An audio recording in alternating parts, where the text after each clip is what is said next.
The question, of course, is to do with the fact that a court again rejected that application for suspension of your arrest. Will you still be appearing in the Islamabad High Court on Saturday?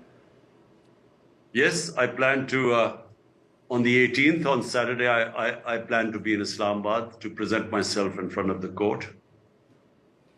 The government is saying that you've been evading the court, that you have been trying to portray yourself as a martyr. What's your response? Well, the government, I'm afraid, wants to put me in jail, whatever. This is about this attempt was about the 5th attempt when they came to arrest me. And this is over the past 6 months. And so every time it's some different reason. Once they came to arrest me, they suddenly brought in a warrant on the weekend. So they knew I couldn't go to the court. The problem, Sherry, here is that there was an assassination attempt on me. And I know it was the people sitting in government who did that. They were the ones who tried to kill me. So how did you know that was going to happen? Where did you hear that from? Have you seen any trail of evidence or documents that you could actually present your case? So I was in power for 3.5 years. The intelligence agencies were working under me. So from them, I got the news that this plan was coming. The tensions right now within your country happening because of the importance of early elections to you. Why is this important when we've heard from so many ministries saying there are no funds, there's no manpower, law enforcement to make this happen?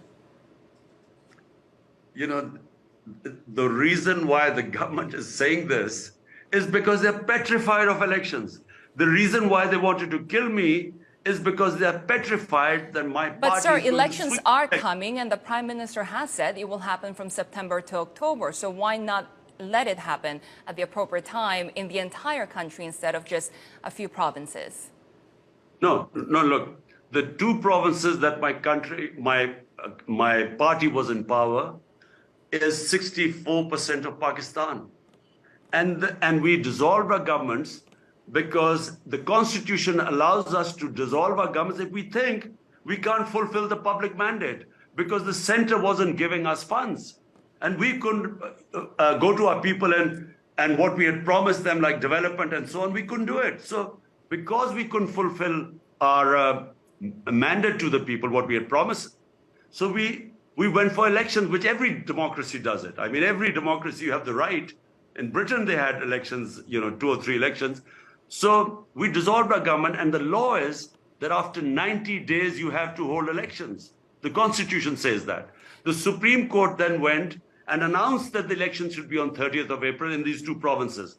The government is backtracking, making lame excuses like they don't have the funds. Have involved with this government, difficult decisions in this government have involved raising energy prices, taxes as well. Are those some of the measures that you've been thinking about once you get into power, if you win the elections? Look, raising taxes is not the difficult decision, because that just means the easy way out, because you're just putting all the burden on the same people.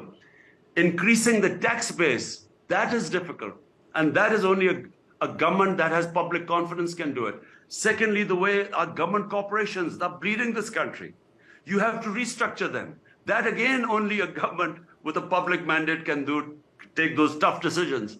And then rule of law, the most important thing. Look, Sherry, the most important thing in Pakistan is rule of law. Unless you have a governance system and a justice system where people, the investors have confidence in contract enforcement, in the rule of law, only then can you fight investors.